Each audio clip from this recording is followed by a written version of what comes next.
The body, the nervous system, speaks in sensations. So I might have tension in the belly, or my shoulders might be tight, or that's information from the body. The mind speaks more in words. The mind also speaks a lot more in story. So to get those things together, how are we listening to both? We want to know, what does power have to do with happiness? Ooh, okay. So, it's funny. I think sometimes when we think of power, like the vision that comes in my mind is like Superwoman with her arms up and like, I'm powerful. Yes, and right? The way that I think power creates happiness is power is presence. When we are present with ourselves in our body, in all the ranges of things that are happening, because life's going to life and all that stuff's going to happen anyway. But that to me is power. That's how, when I talk about empowerment and being a powerful woman, right? My business is called Powerhouse, right? Um, it's really about being in and with your body, no matter what, and even when. And that is power. Wow. Okay. So the body it's the origin of the way we feel. Is that right? I mean, we get cues from our body, and then we feel the emotions that our body is feeling. So is that how you would describe it, or what am I missing there? The brain and the body communicate all the time. They're in constant communication. Oftentimes, many think, I go through the mind and then my body will follow. Some people think I go through the body and my mind will follow. I think it's a cycle and it's circular. And when we can get the brain and the body to become friends, that's really the goal, right? So you said the feelings. The body, the nervous system, speaks in sensations. Okay. So I might have tension in the belly, or my shoulders might be tight, or that's information from the body. The mind speaks more in words and in like English that we know, right? The mind also speaks a lot more in story. So to get those things together, I wouldn't say one follows the other. I would really just say, how are we listening to both? How do we decipher the mind to know? And I just shared this actually on my Instagram, and I'll share it here because I think it's relevant. It's a question that I have my clients ask, and I think it's one of the number one things we can really know to stay present so we can have the power, right? And be in permission versus pressure. I'm just gonna use all the P words I know. So what the question is this fact or fiction? Is this fact or fiction? Am I living in story or am I living in presence? Okay. And so that's a great question to ask yourself that really will ding into some happiness there, right? Because most of the time, many of us are living in a story that is not even necessarily something we wrote. And that is a fast track to not feeling good and not feeling happy. So that's a way to work in the mind. And then a way to work in the body is to really just ask your body what it needs. And so when we're having those two questions simultaneously, I think we really get to understand how body and mind, or body mind together, communicate to allow us to experience happiness. Yeah.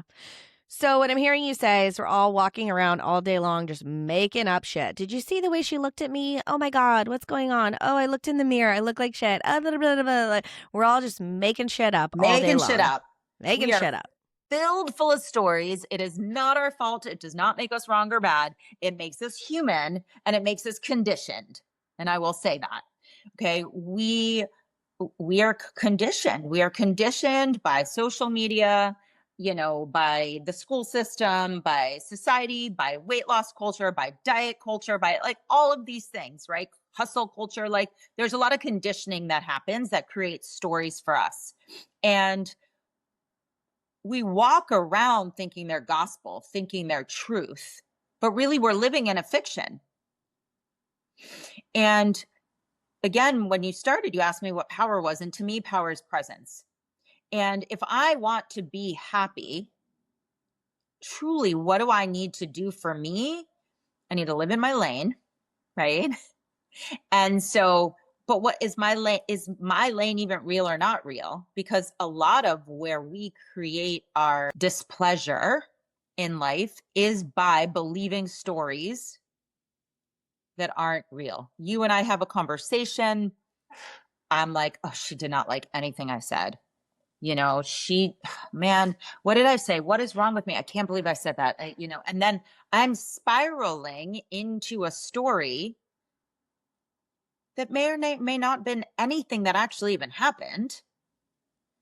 And so now coming into my life, I'm feeling this way. So I'm not present in my body.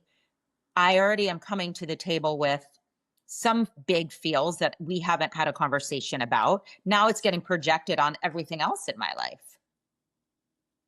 And so I'm showing up with an insecurity. I'm showing up in some sort of shame or judgment or comparison or something that is knocking me off my, like we're looking at the ladder to happiness, right? It's knocking me down off my ladder, my accessibility to really fully feeling happy. I love that you described happiness as the ladder. I think we touched on this in your first episode, and I'm going to link it down below for those of you who didn't hear Loni the first time on the Raising Wild Hearts podcast. It's so good. Go back and listen after this one, of course. And we talked about the ladder at that point of just like making that step up. I asked you, how do we fall in love with our bellies? And you say, what if we just took that off the table and we just went to a neutral place with it, right? Yes. And this has come up repeatedly on the Happier series of we don't jump over the Grand Canyon to get from discouragement or, rage and go to joy or bliss. It's not going to happen unless we're into hashtag positive vibes only, in which case it might, right? And the next thing I want to know is what are some symptoms if our body and our mind are not in this cohesive or coherent relationship that you're speaking of? What can we be expecting in our feelings, in our external circumstances, in our lives? Like, what are we seeing if those two are not really integrated? We can see a lot of things differently, whether it's physical, emotional, spiritual. So one being physical sensations in the body. Oftentimes when body and mind are not connected, we are exhausted. Okay. We are literally physically, emotionally tired. So drained, whatever word you want to use. Oftentimes we are inflamed, bloated, could even be constipated. Like there's some sort of non-movement because there's stuckness. We feel like we're supposed to be doing more, but we don't know how to be doing more, or we're doing all the things and nothing's working. Air quotes if you're listening, right? So those are some of the pieces that we tend to have happen. We're also exhausted because we are constantly moving, because that's what we believe is going to make us good and successful and whatever. Okay. So these are really common things that I see when the brain and the body are not connected. Yep. It reminds me of like tired and wired. Yeah. 100%. Tired and wired is a huge, I think, a thing that most Americans, especially mothers, are experiencing, because we're in a battle. My body might say I need rest, but my brain is saying if I don't do X, Y, and Z, I won't be good enough. Husband will yell at me, kids will whatever, I won't have time later, whatever story is coming. So that's a battle right there. That's when we're not in alignment. So happiness is very fleeting and we're constantly trying to chase it, right? Like that dangling carrot, we're chasing this, but we can't chase happiness. Happiness is a felt sense. It's a nervous system state. You kind of touched on this before, and I'll circle back to that bypassing in a minute. But so those are some of the symptoms. The other piece of a symptom is, and I see this a lot, especially like in entrepreneurs, where we're afraid to take risk, or we want this, but we're doing this in our life, right? We say we want the thing, but the actions aren't showing up as such. Why? Because we don't have safety in the body. Our brain says, let's go. And our body says, brakes. That doesn't feel safe to me. And so to me, happiness is about creating safety in the system. It's about finding that place in the body that says, yes, I can do what my brain is asking. And that's where things like neutrality that you mentioned, we call it titration in the nervous system. We take small steps to something, we titrate it in. So we allow safety to happen in the body. And then then our brain says, oh, okay, I did that. I feel safe here. And I could do that again. And then we climb the ladder and again and again and again and again. Doesn't mean we're not going to experience sadness or pain. Life will certainly life, and beautiful as it should, right? That's just how the cookie crumbles. Being a human in this world, that we experience those things doesn't take away being in a state of gratitude if we're also angry at the moment. We can hold both and not fall off that ladder, right? It's not bypassing. That's the biggest piece of this. We can't bypass our feelings. You are not creating sustainable happiness if you don't feel all your feelings. And I say this from experience. Without getting into my story too much, like my parents fought a lot when I was a kid. And so I really believed for a long time that anger was really bad.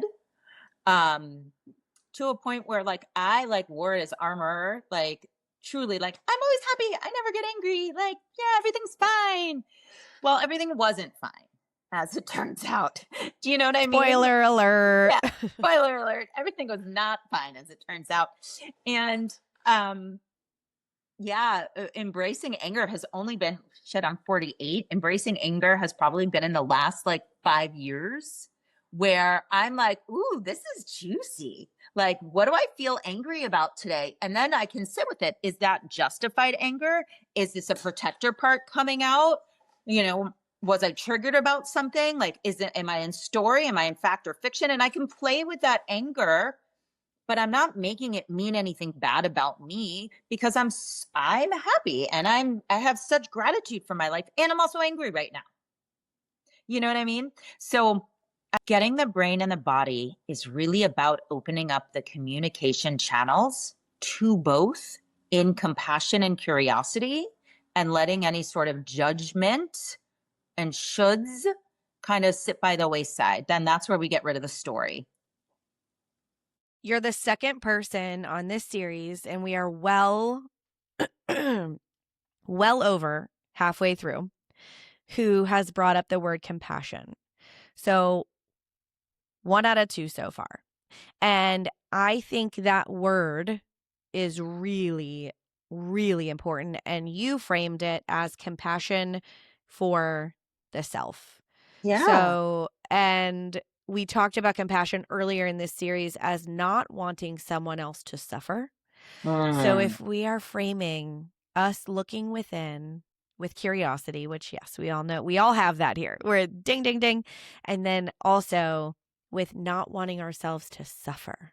Yeah. I mean, look, I call myself a relationship coach sometimes. Basically, it's a relationship to you, because if I don't want you to suffer, I have to know what that feels like and embody that feeling too, to myself, first and foremost. And as parents, as anything in life, we co-regulate, right? So for me to understand this and model this and teach this and embody this to the people around me, AKA my children, I need to know what that feels like first and foremost before I don't want someone else to feel it.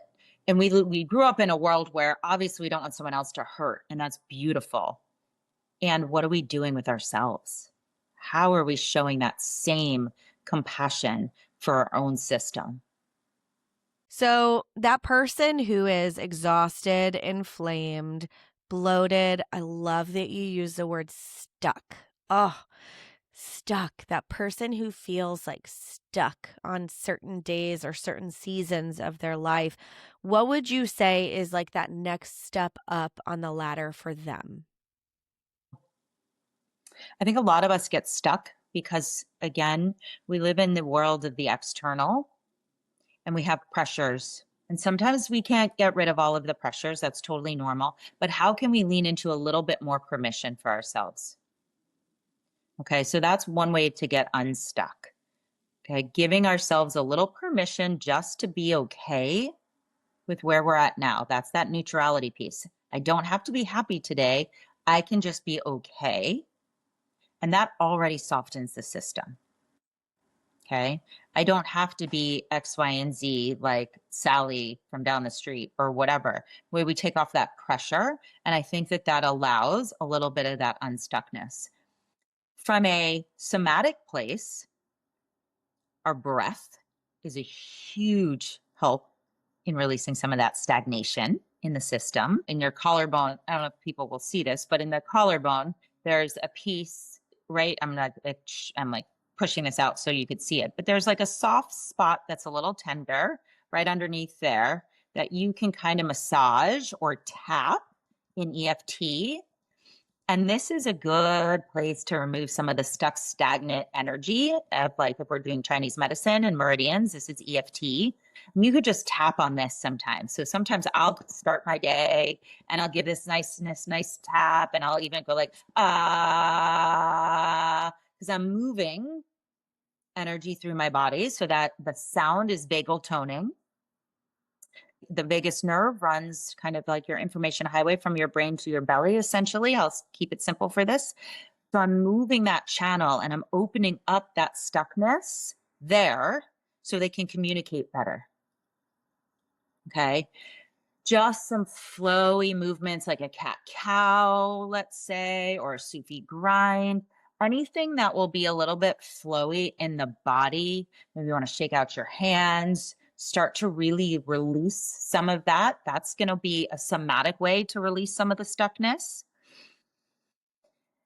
And then my question always is what is 1%? Just one little thing that you can give yourself permission for in this moment. Like, what does your body need in this moment to give yourself permission for? Because stuckness is oftentimes we are future projecting, or we're in the past. We're not in the present as we started, right? So if I'm 20 steps ahead, I'm going to feel stuck because how the hell am I getting there? I don't know. But if I can say, what does my body need right now? What's one thing I could give myself permission for? I can take a breath. I can soften. I can open up the channel of that communication, and maybe I get a little bit more clarity to move a little bit into that stuckness. So, yeah. Yeah. And I want to speak to these moments that we have in everyday life, even if we're not in this like really hard season, just if we're a busy human being, which hello is all of us, right? Yeah. I will find myself, possibly, let's say, cooking dinner for my 3 kids, and my husband might be working late, and while I'm cooking dinner, the kids are playing, let's say, I am already in my head playing the movie of bedtime and how it's going to go. And then I'm playing the movie about how after bedtime, the lunches will be packed. And then, oh God, I didn't get the organic carrots. Oh my God, what a fucking loser. Da, da, da, da. And so for us, like really high performing, high achieving, busy, healthy, holistic moms, we still fucking do this. The Yeah. food isn't organic enough. I haven't regulated enough today. I haven't done this enough today. And it's from this self-righteous place. So it's dressed up in like a cute little organic burlap bow, Yeah. but it's still fucking bullshit all over ourselves. Let's speak to us, and I am so included in this, guys. Let's speak to that when we think that it's better or okay because it's aligned with our values, and we're really worrying about all this stuff. Here's the deal. Everything you just said is totally normal and human until you called yourself a loser for the carrots. Ah, yes. Okay. Yes, I had to add that in there, right? You're doing the thing, Yeah. and you know you have to do the other thing, and Yep. then there's still the other thing that has to get done. You know, and some of that is true time management. Some of it's is understanding what we have so we create some space in our own system. It's the intentionality behind it and the language in which you're using with yourself that changes things. Can you be cooking and having fun and listening to music and still thinking about, okay, and then don't forget that's still like drying in the dryer, and like that's multitasking. That's human. And I would, the person who tells me that we shouldn't multitask can just, okay. Fuck Well, all the way off. we'll just, I'll say it. yeah, exactly. So here we are, right? And how am I doing it? What is my intentionality behind it? How's the conversation with us? And what does my body feel like when I'm doing it? Okay. I have this conversation a lot. I have very busy days with clients. Okay. I've been teaching since 7. I get my son, I teach again later. I'm constantly output. And I have learned how to feel about it, take the break, take the moment, take the shake, have my accelerators and like things that like help me not feel stressed about it. Yes, there's a lot to do, and I get to do it with joy and pleasure when I have that intention. And so I mean, that's basically what I would say for those of us who are moving through life and doing those busy things is like, what's the conversation you're having with yourself when you're doing it? And how does your body feel? Because if your body is busy, but it's relaxed, sorry, that's where you're at in life, right? It doesn't have to be hard. It's just what we're doing these days. And if you're busy and it feels heavy, and there's tension in the system, there's tightness in the belly, your hips hurt, your shoulder hurts, you have TMJ, like there's symptoms that your body's saying, hey, knock, knock, knock, knock, trying to tell you something. And we're overriding. This is where the conversation needs to change neurosomatically. So brain and body. Yep. I love that you took us here because I was going to say when you were talking about these somatic ways to do, Sufi grinds and kind of like flow this energy through us, I was going to say, oh, like we can't think ourselves out of a bad day or we can't think ourselves out of a hard moment. But it's really and both because I could omit the you fucking loser with the organic carrots and everything is still kosher, right? Everything is still okay. And I love that you're like, well, how's your body feeling when you're doing it? Because this is one of the things that I forget. I remember and then I forget and then I remember and then I forget to really stay, to bring it back around again, to presence and power in the body while I'm thinking all these mental thoughts and doing the 16 things in my head that the moment calls for. I also love that you talked about intention. And what I heard you say, which has come up a number of times so far, is that you create rituals for yourself. Tiny little ceremonies, little holy things that you do to keep yourself here, to bring yourself back to the present, back to joy. Yeah. Yeah. So I'm going to say 2 things on that. Yes, 100%. The word present used to trigger me. Just be present. Fuck you. I'm busy. You know what I mean? Like that used to trigger me. So if that is feeling that way for anyone, I see you and I get it. When I'm talking about present, I'm talking about communicating with self. Okay. I do not meditate. And I want to say that. I'm not suggesting doing that. It doesn't work for me. When I release the pressure of meditation and sitting in quiet and stillness for 20 minutes, I started doing what you're saying, these small little moments of ritual and check in these micro moments that allowed me to essentially stack what I call meditation throughout my day. I have 30 seconds here, I'm going to use it. I have 5 minutes here, I'm going to use it. I have 10 minutes here, I'm going to use it. I have 2 seconds here, I'm going to use it with a quick breath because that's always available to us. So that presence is in the micro moments of a busy day. Those are the rituals. Like, do I have a morning practice? Sometimes, depends what I have to do that morning. And it's okay if I don't. Doesn't make me wrong or bad or less human, or I'm going to have a shitty day because I didn't do it. Studies, schmuddies, I don't care. Right. So that's what really works for me because it gives me permission to allow myself to be in my body, in the moment, throughout my busy day without judgment. And I can tell you this from all the work that I've done as a nutritionist in the past and in what I do now. Emotions like shame and judgment and guilt will keep us stuck, bloated, and uncomfortable far more than any autoimmune disease or GI issue or anything along those lines. Okay. So, yes, find something that works for you. If you don't have ideas, I got plenty for you. I'm sure you have plenty, Ryan. Like there is not one way to connect to your body. And the fastest way that I've ever seen, and I've been doing this for 18 years, you guys, is ask yourself. Like, actually talk to yourself. What is my body asking for me today? How do I want to feel? And then listen to it. And then that's the hard part. And then we listen to it, right? And then we listen to it. You know, sometimes my body it wants to feel energized and I want to I just want to rock and get stuff done. And great. And then I'm going to ask it again a few hours later. What do you need right now? Sometimes in that moment, I need to walk outside, I'm inside a lot, and have some sunshine on my face for 30 seconds. Boom, I'm good. But I don't know that. I didn't do it because someone told me to do it. I did it because that's what I asked my body, and that's what it told me. First answer, best answer. Sometimes it makes no sense. Okay. I need to change my shirt. I don't know, whatever. It could be anything that it says, right? And like we have to get into understanding that this is communication.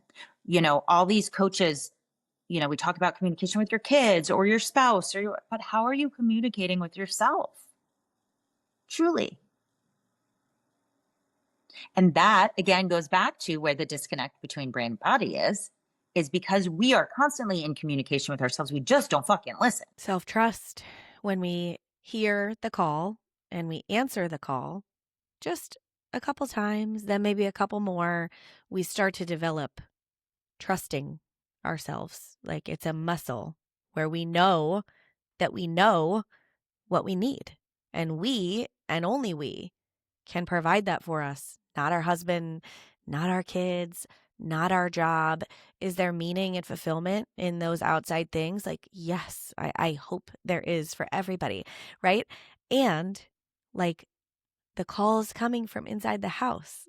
Yeah. Yeah, exactly. And the more we override or ignore that, the deeper, the lower down the happiness ladder we go because we're disconnected. We don't know what that means. Like I talk about pleasure a lot because so I do a lot of work around the belly, as you know, and the core. And this is where pleasure lives, where joy lives in our belly. And so many of us are disconnected from this source. And that word pleasure, like if I said to you, what brings you joy? What brings you pleasure? Forget happiness. I feel like happiness people can kind of tack on because they're filling in the shoulds that the world told them that should be bring them happiness. Oh, my kids, not from that. I'm just saying, like, you know, this is what we say. Okay, but what brings you joy? Like, what brings you pleasure? And I'm not talking sexual pleasure. Like, what brings you pleasure in your life? Mm. And so when we can answer some of those things, this is how we get to know ourselves with these Yeah. conversations. And then we can find those moments, those little micro moments of joy and pleasure throughout our day, even when it's hard, even when it's busy, even when it's messy. Yep. I had very simple things come into my mind when you said pleasure. Well, first I had really sexy things with my husband come to my mind. And Fair, fair. then when you said it doesn't have to be sexual, then I had simple things come to my mind, which are sunshine and like Yeah, ginger essential oil. Like I love the smell of ginger. Uh Walking my dog and just like going slow and leaving my phone at home. yeah, Walking outside and seeing my flowers sprouting from the seeds that I planted like a month ago. Just nothing that costs money, really, like nothing that is time consuming, just like the simplest stuff. yeah. And so that's a beautiful example, right? And so I do this project a lot. It's like an event that I do, but we'll use yours as an example. It's like, okay, so how do we bring that into your everyday? How do we remember that those little moments, micro moments of you going out and walking your dog is the thing that you said gives you joy. So now when you walk your dog next time, can you do it from a place of joy versus I have to do this before I do the next thing? And so we remember those moments, right? And so the ginger, right? The ginger essential oil, is it infusing in your office right now? Are you putting it on your feet sometimes throughout the day? Like these are the little ways that we can stack the moments of joy to create safety in the system, to create the self-trust, right? To take away the pressure, to give us the pleasure. Like I mean it all relates, and it doesn't have to be grandiose. Doesn't. Those are the easy things. We know that. Like those are the things that when we're like, this is so fun, I'm having the best time, or you have the best orgasm, whatever, right? Like, but those little moments, like I love that you brought that up because those are the things that I think are so easy to overlook. Yeah. Herein lies the power. Here we are, full circle. We have the power to listen, act on, and provide for ourselves the things that bring us joy, that bring us pleasure, that bring us even contentment or peace. Yeah. I say this with love, right? Like when I talk about body love, which I do a lot, and confidence. Um, if that word happiness or that word pleasure feels too much, what's the word that feels attainable and accessible for you in this state of your nervous system? So maybe it's peace. I like that you just said that, you know, maybe it's Calm, contentment. calm. What, and then we go to the next spot, right? So once we realize what those are, so if we can't grasp and reach happiness yet, if we can't reach pleasure or joy, what is in our field that we can say, okay, I can see that, I can do that, and then be there for however long there is, and then know that you're creating that self-trust you talked about when we do what we say and we listen to the body and all of those pieces, but we're not reaching it. The reason why it doesn't work is because most of us are reaching it in places we're not ready to go yet. I want to make $1 million. Great. I'm sure we all do. And maybe you need to make 500,000 first. Or we see this with weight loss a lot, but like we don't do it with happiness. We don't do it with confidence. We think we're supposed to just skyrocket to that place. And we're forgetting that there's so many things to happen before that. Yeah.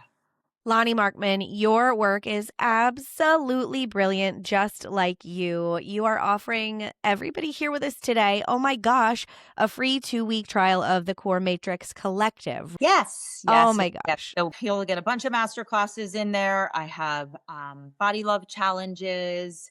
I have some dopamine challenges, all kinds of things. My goal in that space is to help you connect brain and body and find safety in your system So, like I say, safety is the new sexy. Like that is what we want. We want to be lit up. We find that connection to self.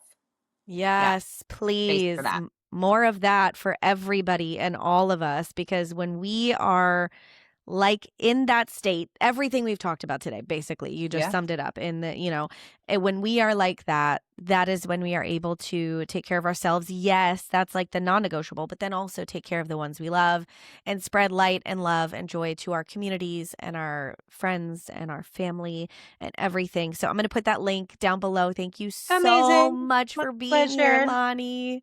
My pleasure. My pleasure. Always. Thanks for having me. Always so fun.